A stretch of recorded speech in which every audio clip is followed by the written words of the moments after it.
దివంగత వంగవీటి మోహనరంగ వర్ధంతి సందర్భంగా ఈ నెల 26న విశాఖలో భారీ బహిరంగ సభను ఏర్పాటు చేయనున్నారు. ఈ సందర్భంగా రంగానాడుకు మద్దతుగా హార్బర్లో మత్స్యకారులు పడవల ప్రదర్శన నిర్వహించారు. హార్బర్ నుంచి ఆర్కే బీచ్ వరకు సముద్రంలో పడవలకు రంగానాడు జెండాలను కట్టి ప్రదర్శన చేశారు. సముద్రంలో పడవల ప్రదర్శన నిర్వహిస్తున్న ప్రాంతం నుండి మరిన్ని వివరాలు మా డిప్యూటీ ఇన్పుట్ ఎడిటర్ వాసు అందిస్తారు. రంగానాడుకు ఏర్పాట్లు భారీగా జరుగుతున్నాయి. ఎక్కడెక్కడ బీచ్లో కూడా అనుమతి ఇవ్వడంతో రాష్ట్ర వ్యాప్తంగా కూడా వివిధ ప్రాంతాల నుంచి భారీగా తరలించేందుకే కుల మతాలకు అతీతంగా అంటే ఓన్లీ కాపులే కాకుండా ఎస్సీ ఎస్టీ బీసీ మత్స్యకారులు ఇలాగా అనేక మంది తరలిస్తున్నారు. మనకు ఉదాహరణ చూసుకోవచ్చు. మనం ఉన్నటువంటి ఇప్పుడు నడి సముద్రం ఉన్నాం హార్బర్లో. ఇక్కడ చాలామంది మత్స్యకారులు రంగ అభిమానులు ఎల్లుండి జరిగే కార్యక్రమానికి మద్దతు పలుకుతూ వీళ్ళందరూ కూడా పడవల ద్వారా మొత్తం జెండాలు పెట్టుకుని మొత్తం కూడా వాళ్ళందరూ కూడా మద్దతు పలికే పరిస్థితి కనిపిస్తుంది. వీళ్ళందరూ కూడా అనేక పడవలు చుట్టూ కూడా నడి సముద్రంలో తీసుకొచ్చి మొత్తం కూడా వాళ్ళందరూ మద్దతు పలుకుతున్నారు.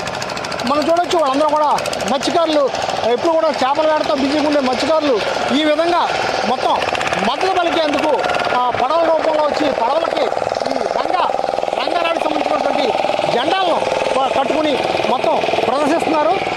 గతంలో కూడా రంగనాడుకు సంబంధించి మొత్తం వంగవీటి రంగం సంబంధించి దాదాపు 10 ఏళ్ళుగా కూడా ఈ కార్యక్రమాలు చేస్తున్నారు.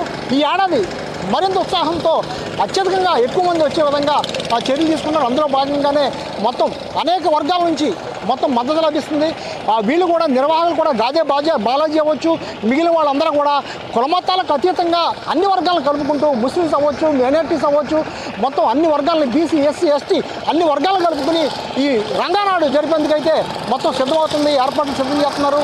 ఈ విధంగా మొత్తానికి ఎట్టి పరిస్థితుల్లో కూడా ఈ సభను విజయవంతం చేసేందుకైతే వాళ్ళందరూ కూడా ముందుకెళ్లే పరిస్థితి కనిపిస్తుంది.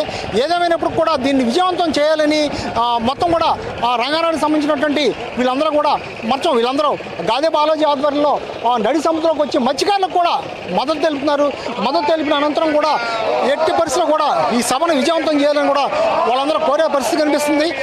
ఏదేమైనా రాష్ట్ర వ్యాప్తంగా కూడా వివిధ ప్రాంతాల నుంచి భారీగా తరలిచ్చే విధంగా మొత్తం కార్యకర్తలు అయితేనే, నాయకులు అయితేనే, వివిధ వర్గాల ప్రజలైతేనే అందరూ కూడా భారీగా తరలిస్తున్నారు. ఈ సభను విజయవంతం చేసేందుకైతే మొత్తం బీచ్లో ఏర్పాట్లు కూడా చేస్తున్నారు. మొత్తానికి రాష్ట్ర వ్యాప్తంగా కూడా ఈ రంగానాడుకు సంబంధించి ఒక ఫేవర్గా ఏర్పడింది. ఎందుకంటే ఒక వర్గం కాకుండా లేకపోతే ఒక కులం కాకుండా అన్ని కులాలు అన్ని వర్గాలు కూడా రావడంతో వాళ్ళందరూ కూడా ఆనందం వ్యక్తం చేసే పరిస్థితి కనిపిస్తుంది. కెమెరా పర్సన్ సుధాకర్తో వాసు, ప్రైమ్ 9 విశాఖ.